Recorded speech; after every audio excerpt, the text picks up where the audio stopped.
Mən arzu eləyirəm hamımıza gözün tox olsun bu həyatda. Bir dünya malı için ağzın sulanmasın.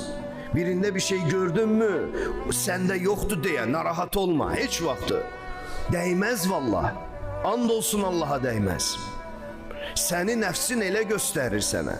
Senin heves ve tamahların ele gösterir sana. İçinde bir ses Allah'a karşı isyan elemeye çağırır. Niye ona vermişsen bana yok. Eleme. İnan bana ziyan çekeceksen. Gözü tok ol bu hayatta. Boş şeydi her şey. Dünya ölümden sonra hamısı burada kalacak. Hiç ne senin yadıma düşmeyecek. Bir mənalı. Bir mənalı.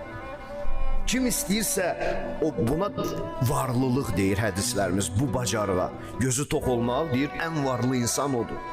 Ən varlı insan odur. Gözü toktur. Adam var, her şey var. Gözü acdı. Yine acdı